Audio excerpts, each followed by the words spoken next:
రాజకీయ చరిత్రలో ఈ బీజేపీ ప్రభుత్వం ఇంత పెద్ద ఎత్తున దాదాపు 100 మంది ఎంపీలని పార్లమెంటు నుండి విధ్వంసంగా సస్పెండ్ చేయడము, బహిష్కరించడం అనేది దేశ చరిత్రలో ఇది ఒక మాయన మచ్చగా కనిపిస్తుంది. ఇది ఎమర్జెన్సీని కల్పిస్తున్నది.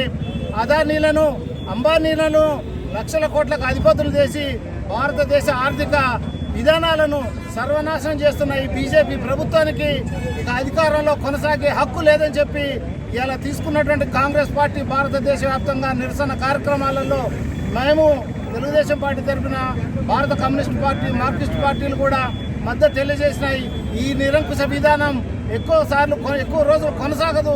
దీనికి రానున్న పార్లమెంటు ఎన్నికలలో కాంగ్రెస్ పార్టీ తరఫున అందరం కూడా వారికి మద్దతు తెలియజేస్తూ సరైన సమయంలో సరైన బుద్ధి ప్రజల ద్వారా తెలియజేస్తారని తెలియజేసుకుంటూ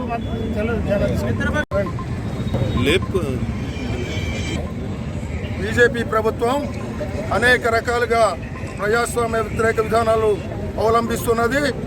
ఎవరైనా వారి అక్రమాలను బయట పెడితే అప్రజాస్వామ్యంగా వారిని అపాచుపాలు చేసే విధంగా అనేక కార్యక్రమాలు చేపట్టడం జరుగుతూ ఉంది.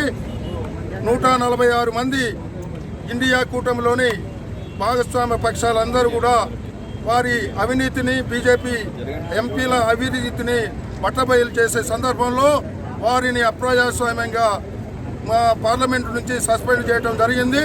దానికి నిరసనగా ఇండియా కూటమిలోని అన్ని పక్షాల కార్యకర్తలందరూ కూడా దేశవ్యాప్తంగా ఇవాళ ఆందోళన కార్యక్రమాలు చేపట్టడం జరుగుతూ ఉంది.